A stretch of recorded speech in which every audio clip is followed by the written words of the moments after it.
안녕하세요. 모트리온 박기돈입니다. 네, 오늘 산타페를 또 만납니다.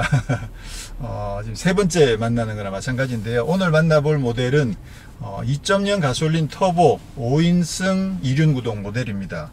사실 그동안 SUV들에서 가솔린 엔진은 크게 주목을 많이 못 받았죠. SUV는 당연히 이제 디젤이다 라고 국내에서는 많은 분들이 생각하고 계시는데, 사실 지난번 QM6도 가솔린 모델이 상당히 많이 판매가 됐고, 아무래도 이제 그 가솔린 엔진이 디젤 엔진보다 가격이 좀 싸니까, 물론 연비 면에서는 당연히 월등히 디젤이 높긴 하지만 주행거리가 그렇게 길지 않은 분들이라면 나름 정숙성과 또 어떤 가솔린 엔진 특유의 그 주행 질감에 좀 매력을 느끼시는 분들은 또 가솔린도 한번 선택해 볼 만하지 않나, 그렇게 생각하시는 분들이 상당히 계셨던 거죠.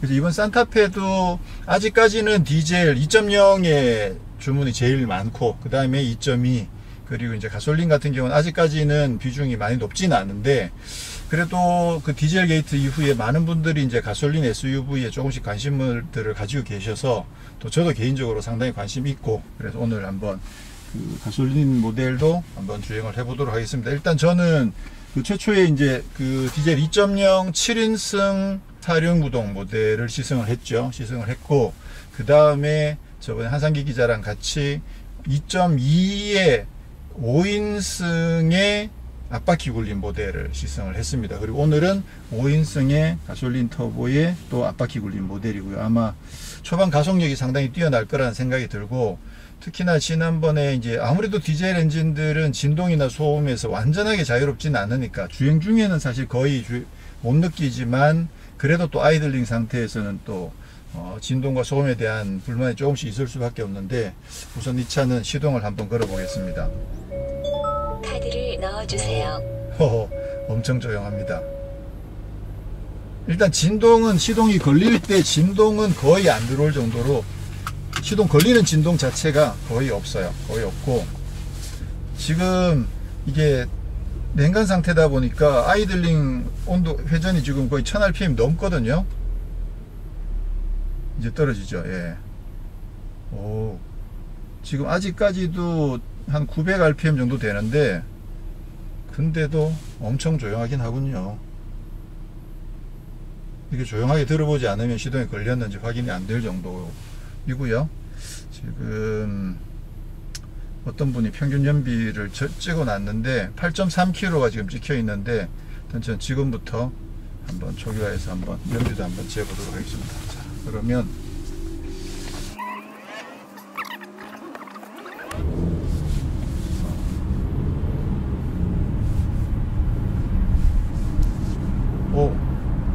일단 승차감이 우선 처음에 느껴지는 게,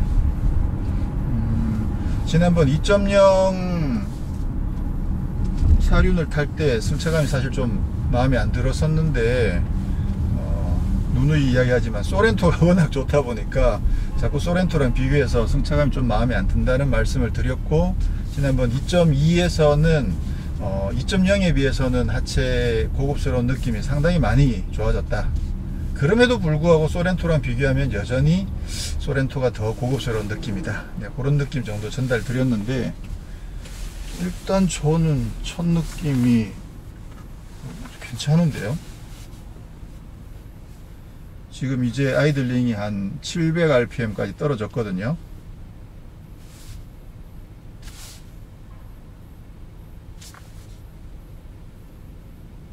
진동은 거의 제로에 가깝습니다. 엔진 사운드도 거의 제로에 가깝습니다. 이 상황이면 시동이 걸렸는지 안 걸렸는지 확인을 해봐야 될 정도로, 계기판을 보지 않으면 확인이 안 될 정도로 엄청나게 조용합니다. 이야, 좋다.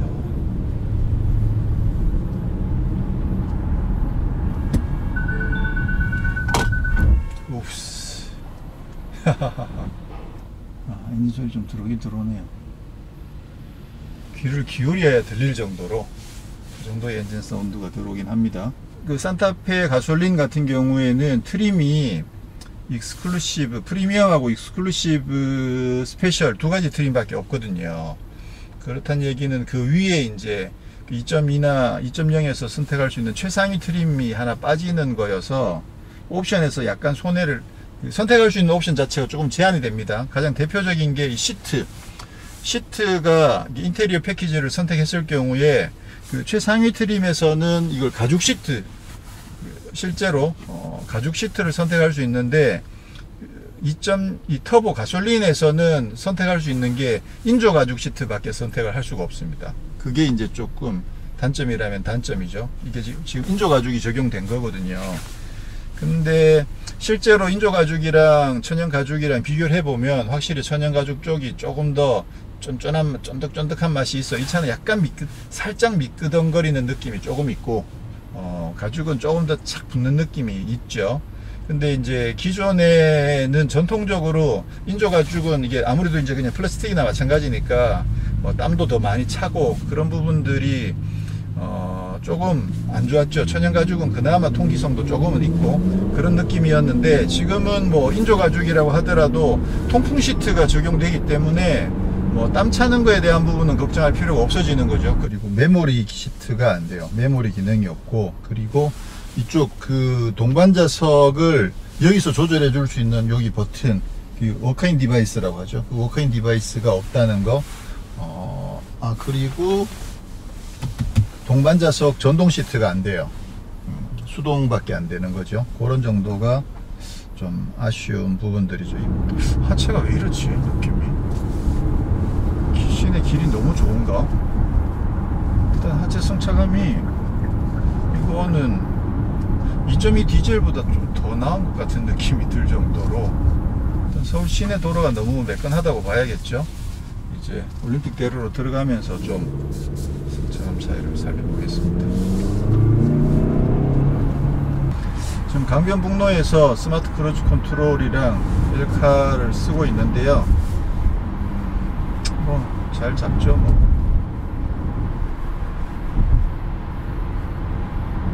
지금은 거의 센터 쪽으로 많이 들어와 있거든요. 이쪽으로 그래도 약간 치우치는 느낌이 조금 있긴 있네요. 이게 확실히 그 좌코너일 때는 살짝 아웃 인 아웃 느낌이 들면서 느낌이 상당히 좋은데, 그렇죠, 지금 안으로 들어가죠. 느낌이 좋은데 그 직선이랑 우코너에서는 조금은 지금 다시 센터로 들어가나요?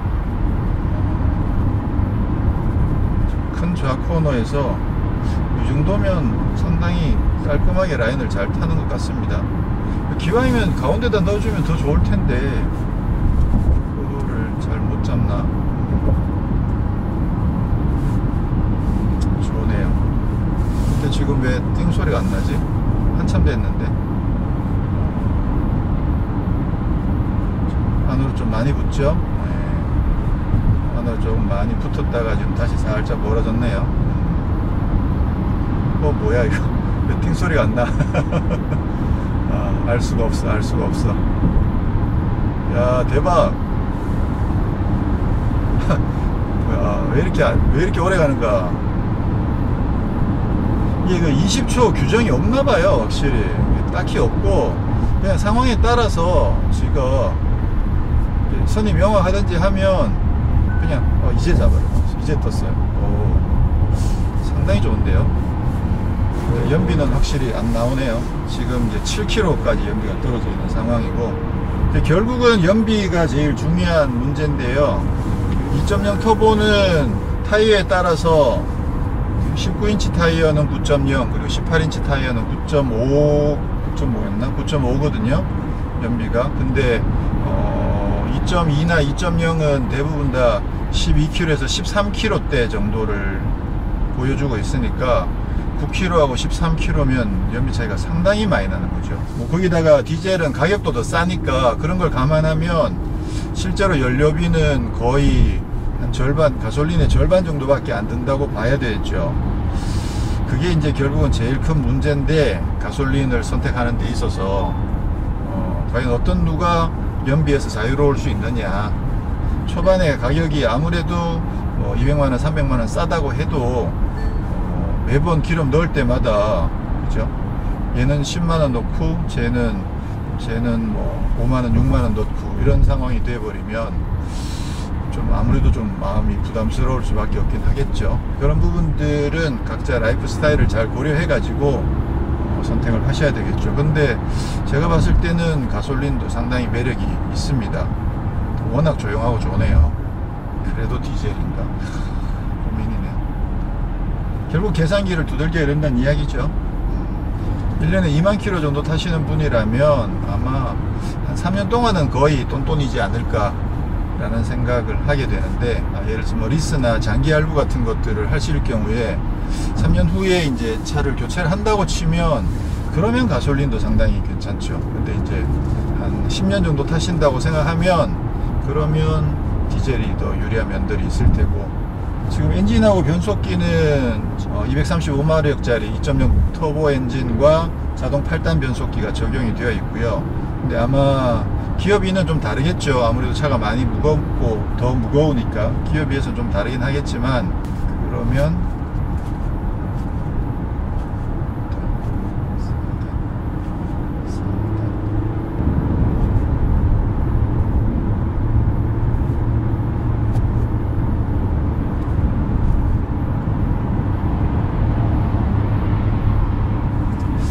수동 모드는 뭐 그다지 큰 의미는 없는 것 같아요.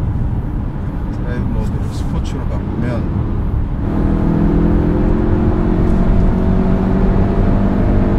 지금 가솔린 엔진도 터보 엔진이다 보니까 출력이 일단 235마력으로 제일 높죠. 디젤이 186마력, 202마력, 2.2가 202마력인데 얘는 235마력이나 되고, 그리고 사실 토크도 상당히 높은 편입니다. 이게 지금 토크가 36까지 가거든요. 근데 디젤은 이제 40, 45 이 정도니까 얘보다 높은 건, 디젤이 토크가 더 높은 건 뭐 당연하긴 한데, 근데 이 차도 이제 터보 엔진이다 보니까 최대 토크가 상당히 높게 나오긴 하죠. 근데 이제 그 토크감이라는 거가, 이게 터보 엔진이, 터보가 돌고 어느 정도 회전이 높아졌을 때 그 토크를 그 토크가 나오는 거고, 디젤 엔진 같은 경우는 상당히 저회전에서부터도 꽤 높은 토크가 나오기 때문에 저회전에서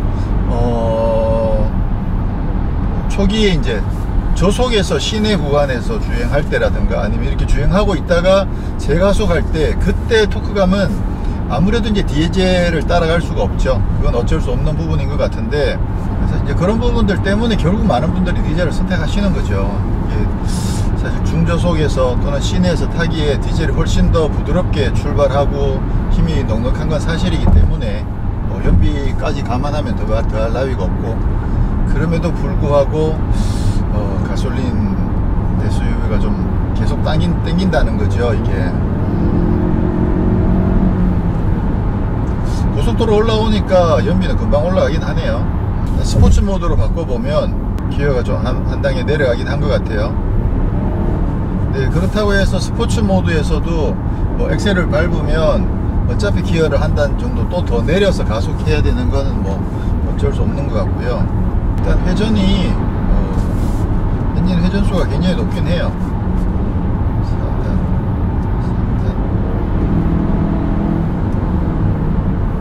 가속을 한번 해보도록 하겠습니다. 스포츠 모드에서 하나 둘 셋.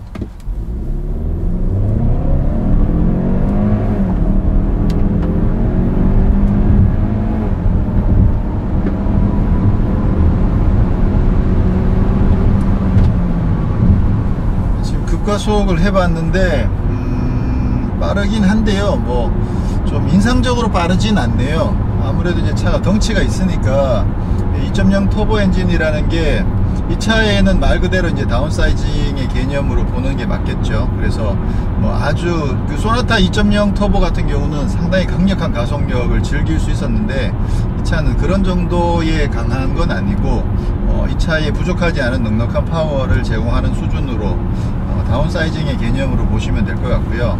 그러다 보니까 뭐 아주 폭발적으로 인상적으로 강력한 가속 정도는 아니었습니다. 근데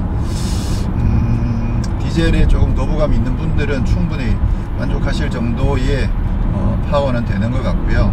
지금 좀 전에 HD 모드가 들어오면서 제가 101km로 세팅을 했더니만 이제 계기판 상으로 속도가 한 100km 정도가 됐었거든요. 100km 정도 됐을 때 보니까 회전수가 1500rpm이었어요. 100km에서 1500rpm이면 가솔린인 걸 감안했을 때 그 회전수는 상당히 낮게 설정이 잘 되어 있는 거죠. 그러면 뭐 당연히 이제 연비에 도움이 되는 거고요. 반자율 주행 기능 HDA 모드가 적용이 되면서 지금 방금처럼 이렇게 끼어들 오르는 차도 상당히 잘 방어를 정확하게 잘 하죠. HDA 모드가 되면서 100km로 설정을 해 놨는데 지금 이게 막 올림픽대로가 시작되다 보니까 이 제한 속도가 80km거든요. 그래서 80km 앞에 이제 과속 카메라가 등장을 하니까 100km로 설정해 놓고 저는 손도 안 잡고 발도 안 쓰고 그냥 그대로 있었는데 지가 알아서 속도를 80으로 줄였다가 카메라가 지나가고 난 뒤에 다시 100km를 올려주는 거죠. 이거 참 운전자 입장에서는 고마운 일이긴 한데 이걸 과연 이렇게 법적인 부분들 뭐 그런 부분들까지 감안하면 과연 이게 옳다고 해야 되는지는 좀 고민이 되긴 해요. 근데 저도 뭐 있으면 굉장히 고맙게 쓰긴 하겠지만 좀 고민이 되는 그런 기능이긴 하죠. 근데 차선 유지해주는 기능은 진짜 좋네요. 이거 정말 상당히 오랫동안 이게 유지가 잘 돼요. 그리고 지금 앞에 끼어드는 차들이 지금 차간 거리를 1단계로 조절해 놓은 상황에서 앞에 끼어드는 차들이 몇 번 있었는데 지금도 꽤 급하게 끼어들었죠. 꽤 급하게 끼어들었는데도 경고를 울려주면서 저는 지금 전혀 아무것도 안 했거든요. 아무것도 안 했는데 지금 저거를 다 제대로 커버를 했고 속도도 줄였고 충돌이 안 일어났고 그리고 심지어는 해제된 기능도 하나도 없어요. 그 기능이 그대로 다 살아있어요. 이 정도면 방금처럼 끼어드는 거는 저도 사실 좀 긴장하거든요. 긴장하게 되는데 지금 카메라가 돌고 있기 때문에 그냥 찍고 있었던 거예요. 만약에 사고 나면 사고 났다고 이제 이야기하면 되니까 이런 상황에서는 사고가 납니다 이런 걸 보여드리면 되기 때문에 카메라가 돌고 있는 상황이라 그냥 있었는데 충돌이 일어나지 않고 시스템을 잘 유지를 해주고 있습니다. 와, 이거 뭐야? 아직까지 지금 손 안 잡았는데도 손 잡으라는 경고도 뜨지도 않아요. 대박인데 이게 도대체 설정이 어떻게 되는 건지 이 로직 자체가 어떻게 되는지를 한번 물어보긴 해야 될 것 같아요. 분명히 이게 그 프로그램 상에서 로직이 있거든요. 어떤 조건일 때는 운전자에게 경고를 해라 이렇게 뜨게 될 텐데 그 로직에 어떤 조건으로 구성이 되어 있는지를 좀 확인을 하긴 해야겠네요. 그리고 이제 핸들을 잡으십시오 라고 경고가 뜰 때도 띵 하는 소리가 뭐 충분히 인지를 할 수 있을 만큼 정도는 돼요. 그렇게 작지는 않기 때문에 경고가 뜨면 충분히 이제 인지를 하고 대응을 할 수 있는 수준 정도가 되는데 저 소리가 조금 더 커도 좋겠다는 생각이 들긴 합니다. 가솔린이냐 디젤이냐. 일단 가솔린도 제가 봤을 때는 굉장히 만족스럽습니다. 연비를 제외하면 부족한 아쉬운 부분은 없을 거라는 생각이 들 정도로 상당히 만족스럽습니다. 그냥 차값이 싸니까 조삼모사죠. 조삼모사. 그래서 처음에 돈을 덜 쓰고 평소에 그냥 조금씩 더 쓸 건가, 처음에 많이 쓰고 평소에 조금씩 덜 쓸 건가. 물론 이제 5년이나 10년 타신다고 하면 디젤이 더 경제적인 건 사실이고요. 이게 19인치 휠도 18인치로 다운사이징 해주면 좋을 텐데 굳이 19일 이유 없는데. 가솔린의 상위 트림, 이게 가솔린 같은 경우에는 두 가지 트림인데 기본 프리미엄 트림에서는 반자율 주행 기능을 선택을 할 수가 없어요. 그러다 보니까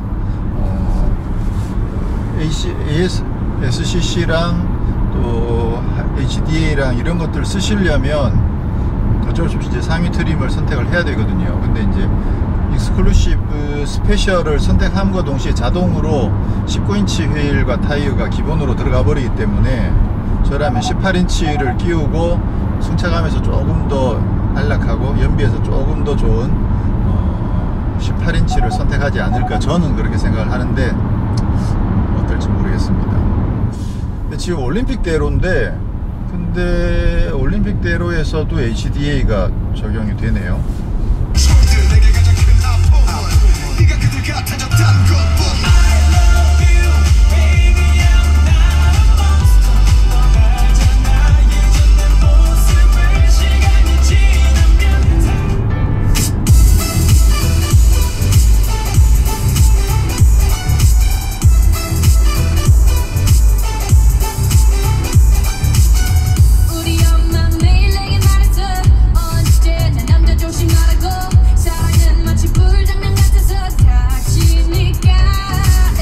차가 이렇게 정차한 상태에서도 리튬 버튼을 누르면 바로 작동이 됩니다.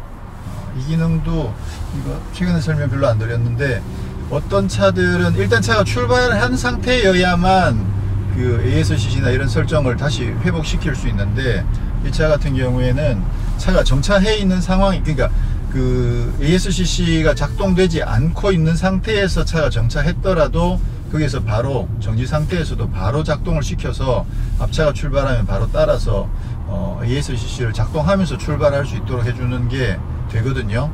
이것도 상당히 진보된 편이긴 하죠.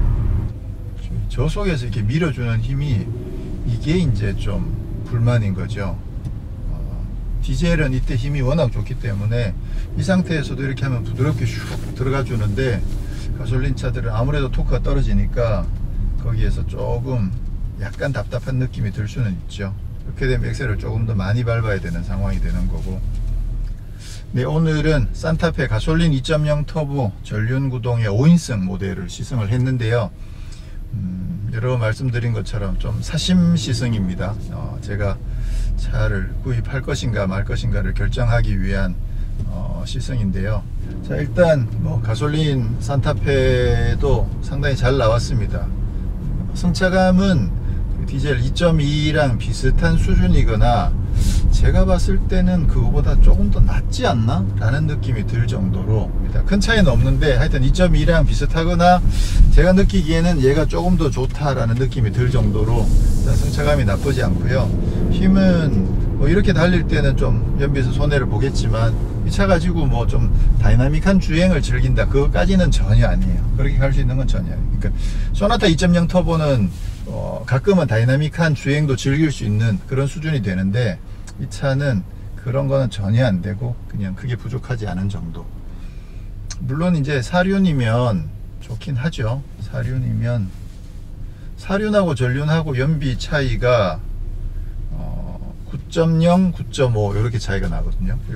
0.5km가 사륜이 조금 더 적게 나오는데, 그러니까 평상시에는 뭐 거의 전륜 구동이랑 가깝다고 보고, 그 대신 이제 장치가 늘어나니까 차 무게가 조금 더 무거워지는 거고, 그리고 또 아무래도 이제 가속할 때나 이런 데 수시로 조금씩 구동력을 배분하면서 동력 손실이 조금씩은 더 생기니까 아무래도 연비는 조금은 더 나빠지는데, 그거 감안하면 또 사륜도 땡기긴 하네요.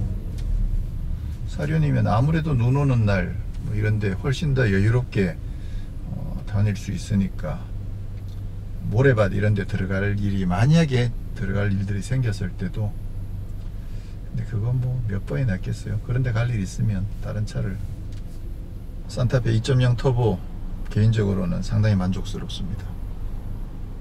제가 만약에 소렌토를 안 사고 산타페를 산다면 2.0 터보를 살 가능성이 굉장히 높겠네요. 아이들링이 한 700rpm 정도 되네요. 엄청 조용합니다. 엄청 조용합니다. 아이들링 상태에서.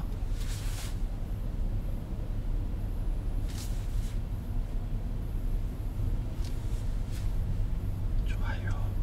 엄청 조용해요. 디젤 2.2는 진동이 꽤 많이, 제가 시승했던 모델은 진동이 꽤 많이 들어왔었는데, 급가속을 한번 해보도록 하겠습니다. 약간 오르막이긴 합니다만.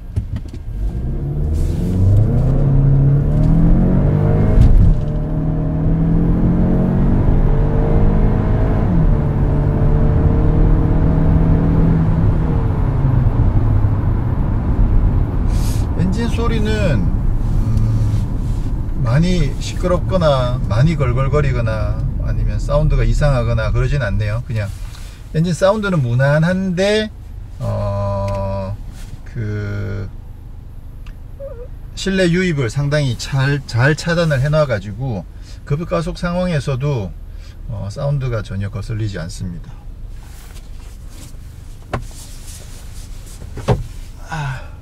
이게 사실 지난번 산타페에도 있었는지 소렌토에 있는지 제가 확인을 못 하겠는데요. 일단 여기 선바이저가 확장이 됩니다. 이거 상당히 좋죠. 여기서 뺐을 때 이쪽으로 확장이 되니까, 이 하면 여기가 좀 공간이 비거든요. 딱 해가 여기, 지금 현재 딱 여기 해가 걸려 있어요. 해가 여기 딱 지금 걸려 있죠. 딱 걸려 있는데 이렇게 밀어버리면 저거까지도 완벽하게 차단할 수 있으니까 선바이저 이거 확장되는 거 이거 상당히 좋은데 적용을 해놨네요. 이거 아주 마음에 드는데요. 감사합니다. 저는 또 다음에 다른 모델로 찾아뵙도록 하겠습니다. 지금 1시간 19분 동안 48.8km를 주행한 결과 연비는 8km/L가 나왔습니다. 이 차의 복합 연비는 9.5km/L입니다.